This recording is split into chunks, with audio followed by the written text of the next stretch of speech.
Okay, I mean, I don't even know where to start with this. For me, it sounds pretty simple, but maybe I'm a layperson. But it sounds to me, if the National Prosecuting Authority said that this no prosecution letter does not involve the president, isn't that the end of the story?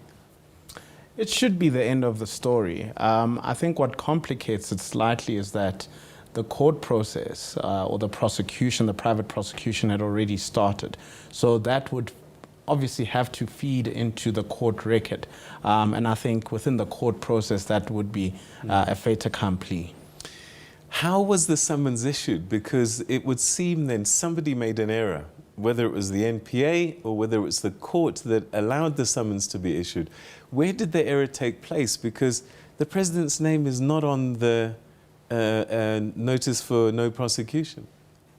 I think the error happens at two junctures here. I think the first is that the DPP issued that no prosecution letter without sufficient clarity to guide the registrar of the court when issuing the summons. So when the registrar received the summons, he needed to double check that there was a nolle prosequi certificate which would give effect to the issuing of the summons, and also other factors like if there's been security that has been posted for the legal proceedings. And it seems that that didn't happen. So the registrar of the court who issued the summons and gave the case number was at fault at this particular moment. So that is an administrative issue that needs to be rectified. And I think that DPP, I mean, you know, there is an argument that the letter is clear because it relates to specific charges on a specific day. But I think it could have assisted everybody if it was a bit clearer around the names of the people that they refused to prosecute. All right, let's take it back a little bit because the charge is being an accessory after the fact. He says, the Jacob Zuma Foundation claim that the president knew that Billy Downer, Karen Moore made public personal details of the president, and that he knew and he did nothing about it. The question is, could the president have done anything about it anyway? It's actually quite a ridiculous charge, because when you look at the elements of accessory after the fact, there's got to be an intention to assist the person who's committing the crime at the time of the commission of the crime. And when you look at what we know publicly that has been ventilated in the Pietermaritzburg court, it's ridiculous that the president is actually implicated. And also, you know, he could not interfere. He does not investigate crimes, and he says this in his affidavit that the former president knows this very well, that the NPA is an independent institution that actually has the only prosecuting power in this country unless there's a private prosecution. No other party or president or any other person can prosecute, and that's a decision that solely rests with the NPA. The court processes are there to assist the public and everybody at large. And it does happen from time to time that these processes can be abused. Do we have no protection from people who might want to use court processes maliciously? There is some protection on a number of levels. So firstly, there is a punitive cost regime that is applicable if you bring a vexatious or scurrilous legal process. What the president has done in this particular instance is also asked that as an alternative, the legal representatives also pay costs, which is not unheard of in South African law. If you're a legal representative and you bring proceedings that should not be brought, you can be saddled with a cost order yourself.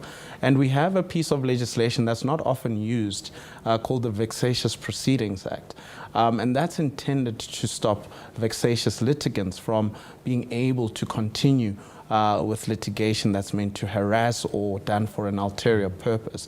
And essentially that piece of legislation, once you declared a vexatious litigant, so someone has to apply that you declared a vexatious litigant, then you'd only be able to litigate with the leave of a judge. So you'd have to make a case why you should be entitled to prove. So there are some layers of protection. All right. There are a couple of things that Mr. Manyi, the spokesperson of the Jacob Zuma Foundation, raised.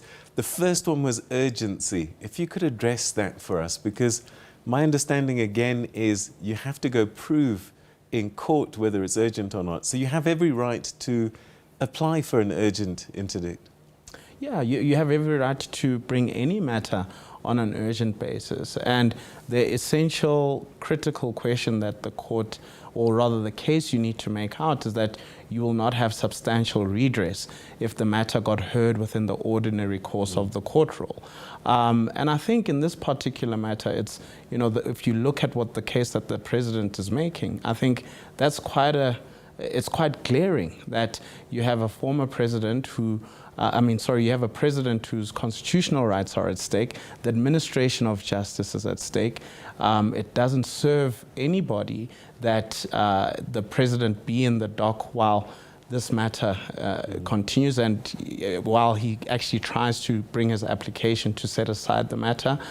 So I think it's clear that there won't be substantial redress for the president, and he should be in the court on an urgent basis. And I think the timelines that he's given the former president to respond and file answering affidavits are also quite reasonable, because there is a degree that you have to measure around, are we urgent today in court, or are we talking about truncated timelines by just a week or two? But yeah, I think in this particular instance, there are grounds for urgency given the type of matter and what's at stake. The other issue that Mr. Manyi raised was that of the president asking to be excused from appearing in court. If memory serves me right, the former president himself often, I won't say often, I know a few times, he didn't appear in court, his counsel went, and he was excused. Is it unusual?